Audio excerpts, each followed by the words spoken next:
Halo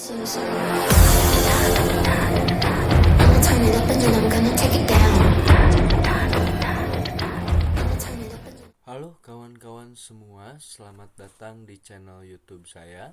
Pada video kali ini saya akan menjelaskan soal enkapsulasi.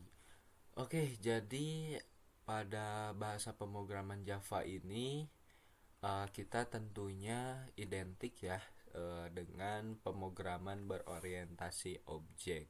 Nah, di sekolah mungkin kita sudah mengenal teori dasar pemrograman berorientasi objek itu. Ciri-cirinya dalam setiap objek ada metode dengan atribut begitu. Jadi di dalam kelas kita membuat objek dan objek tersebut memiliki metode dan atribut. Oke, jadi dengan menggunakan enkapsulasi ini kita akan secara langsung bagaimana caranya membuat metode dan atribut itu di dalam kelas yang kita buat di sini ya. Jadi saya di sini masih menggunakan dua kelas, yaitu kelas tutorial dan kelas fungsi begitu, biar kita tidak perlu bikin lagi gitu. Jadi kita langsung mulai saja. Oke, jadi dengan enkapsulasi ini nantinya kita akan membuat satu atribut, yang dimana atribut tersebut kita buat modifiernya atau hak aksesnya private, tapi kemudian walaupun dia private kita bisa mengakses di kelas yang lain begitu. Nah, fungsinya buat apa? Fungsinya itu agar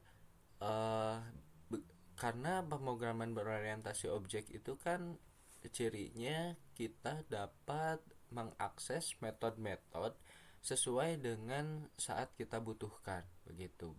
Bedanya dengan struktur, kalau struktur itu kan semua dibaca baris per baris, kalau objek itu kita hanya membaca program berdasarkan apa yang kita panggil begitu. Jadi metodenya tidak akan dibaca terus-menerus selama kita memanggilnya sesuai dengan kebutuhan kita. Oke, biar paham bagaimana cara pembuatannya, kita langsung praktekkan saja di sini ya. Jadi untuk membuat enkapsulasi kita akan membutuhkan yang namanya set dan get begitu. Oke, jadi set itu ialah bagaimana kita akan mengatur atau memberikan nilai kepada atribut yang kita buat begitu ya. Atribut atau dalam hal ini mungkin variabel, bisa kita sebut variabel atributnya. Kemudian get itu ialah bagaimana kita akan mendapatkan nilai dari atribut tersebut. Oke, biar tidak terlalu panjang lagi penjelasannya, biar kita mudah memahami teorinya, kita langsung praktekkan saja bagaimana membuat enkapsulasi. Baik, pertama-tama kita akan masuk ke kelas fungsi dulu ya. Jadi kelas fungsi ini saya buat untuk menyimpan metode begitu ya. Kemudian nanti di dalam metodenya akan kita buat atribut. Oke, di sini kita akan buat atributnya seperti yang saya katakan, dibuat private ya. Gitu. Jadi agar memberikan keamanan terhadap atribut yang kita buat, sehingga atribut yang ada di dalam kelas fungsi ini tidak bisa diakses oleh kelas yang lainnya secara sembarangan begitu. Karena untuk mengakses atribut dengan hak akses atau modifier private gitu dibutuhkan yang namanya enkapsulasi. Nah, misalkan di sini kita buat tipe datanya string, kemudian ini nama siswa ya. Gitu. Jadi kita buat pendataan siswa contohnya, atau nilai siswa juga bisa dengan menggunakan tipe data integer. Gitu. Kemudian di sini kita buat ini ya. Kita buatkan metodenya. Nah, kalau metodenya kita buat public void begitu. Kemudian di sini kita akan mengatur untuk memberikan nilai kepada atribut atau variabel nama siswa. Jadi di sini kita butuhkan set, kemudian kita tulis nama ininya ya, nama siswa begini. Kemudian kita set nama siswa, kemudian kita simpan parameternya string juga, karena yang kita buat di atas di private ini tipe datanya ini juga ya, string begitu. Mohon maaf tadi kalau ada pop up terlihat, yaitu saya salah pencet, tidak ada hubungannya dengan pemrograman begitu. Oke, selanjutnya di sini kita buat ya nama siswa begini. Kita buat nama siswanya seperti ini karena Java itu kan sensitif ya, sensitif case. Jadi kalau saya buat nama siswanya seperti ini ya akan dianggap sebagai variabel yang berbeda. Oke, kita lanjutkan.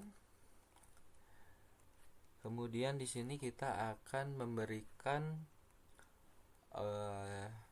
variabel ya, atribut dari nama siswa tersebut begitu. Jadi di sini kita panggil variabel nama siswa yang ada di sini ya, di atas. Nah, nama siswa ini akan diisi oleh nama siswa yang ada di sini. Nama siswa yang ada di sini gitu ya. Gitu. Jadi nilai yang ada pada parameter atau variabel nama siswa ini akan diinputkan atau diisi ke atribut atau variabel nama siswa yang ini begitu. Oke, ini sudah selesai kita buat metode setnya. Kemudian di bawah kita akan membuat metode getnya, public string. Nah, kemudian di sini kita buat get nama siswa gitu. Oh ya, get set dengan get ini kita tidak perlu sama membuatnya dengan yang ada di sini ya. Jadi ini bisa kita buat berbeda. Misalkan nama lengkap siswa misalkannya di sini boleh nama lengkap siswa, asalkan di sini getnya juga harus sama dengan yang set ya gitu.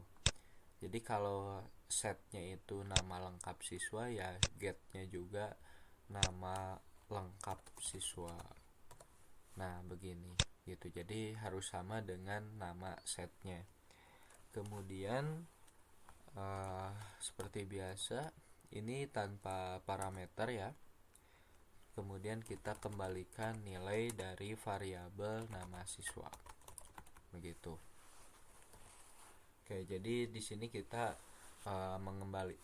getnya itu atau pemberian nilainya itu mendapatkan nilainya itu ya kita kembalikan lagi variabel nama siswa itu begitu, dari awal ya, kembali ke awal begitu, kembali ke sini begitu. Jadi nilainya kosong lagi gitu selama ini tidak diisi atau nantinya metode ini tidak kita panggil begitu. Oke, jadi ini metodenya sudah selesai ya, objeknya sudah selesai, dimana objek ini memiliki metode dan atribut seperti ini.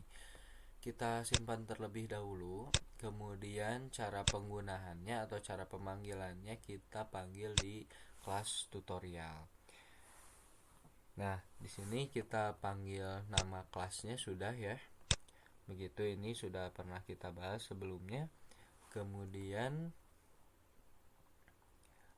di sini kita panggil objeknya. Saya bikin objeknya kan ini panggil fungsi ya. Jadi ini panggil fungsi lagi. Panggil fungsi, kemudian kita panggil method set di sini, kemudian nama lengkap siswa ya, nama lengkap siswa. Nah kemudian kita isi di sini nama lengkap siswanya siapa, misalkan namanya Hendra misalkan ya, Hendra Wiguna misalkan. Oke, Kemudian selanjutnya di sini kita akan menampilkan nilai daripada nama siswa ini, begitu. Nah, caranya tentunya kita panggil sistem outprint ya. Nah, begitu. Jadi buat teman-teman yang belum tahu, kalau mau pakai sistem outprint secara langsung atau secara otomatis, kita bisa tulis shout seperti ini, kemudian klik tab. Nah, begitu. Jadi di sini kita langsung panggil saja panggil fungsi ya, objek pemanggilan kelas. Kemudian di sini kita dapatkan nama lengkap siswa yang ini, begitu seperti yang sudah ada di metode fungsi. Get nama lengkap siswa seperti ini ya, sudah selesai. Ini kita simpan. Oke, sudah kita simpan, kemudian kita jalankan. Kita compile, kita jalankan. Mohon tunggu sebentar.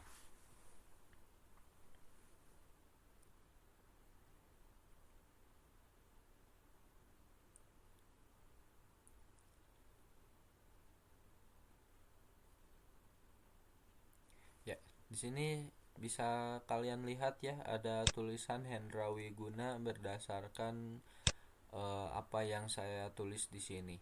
Oke, jadi alurnya seperti ini. Di sini kita memanggil kelas fungsi ya. Di sini objek panggil fungsi itu untuk memanggil kelas fungsi. Kemudian kita memanggil metode set nama lengkap siswa.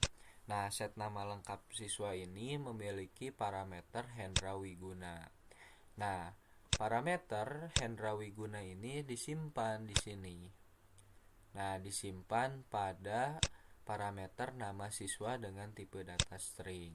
Nah, kemudian nilai dari nama siswa ini kan otomatis jadi Hendra Wiguna. Nah, di sini variabel nama siswa itu diisi oleh nama siswa yang ini. Gitu. Jadi otomatis Hendra Wiguna diisi nilainya ke variabel atau atribut nama siswa yang ini. Begitu. Nah, secara otomatis kita di bawahnya memanggil fungsi untuk get nama lengkap siswa.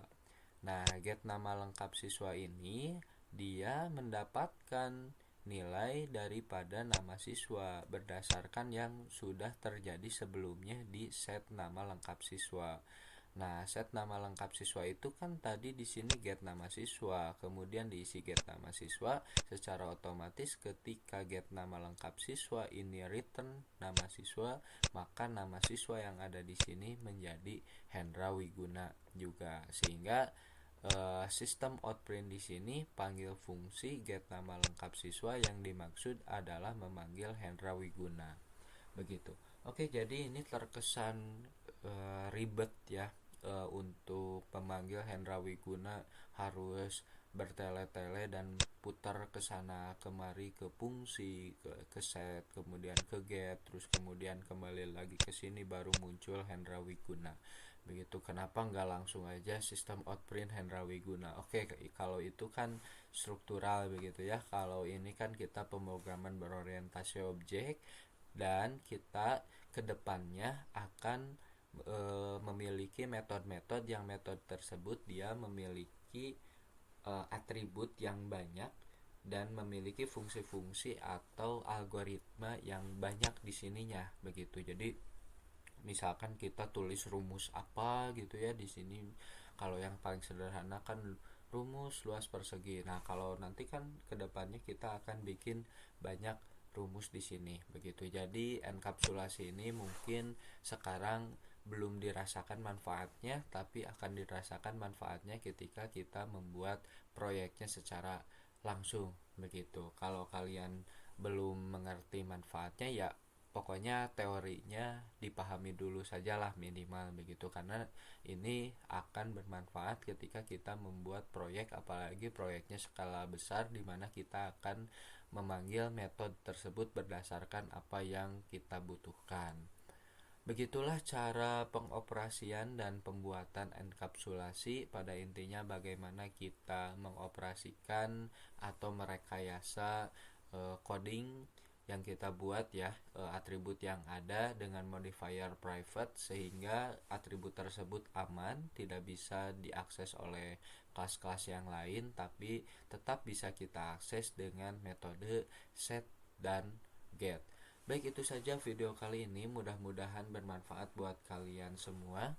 Begitu ya, seperti yang sudah saya bilang, kalau manfaatnya belum dirasakan sekarang, ya untuk saat ini mah dipahami dulu sajalah teorinya seperti ini begitu, karena nanti akan kita ulangi lagi, akan kita gunakan lagi ketika ada video tutorial untuk membuat proyek atau aplikasi lah, begitu, membuat aplikasi secara utuh. Baik, itu saja yang dapat saya sampaikan pada video kali ini. Sampai jumpa di video selanjutnya.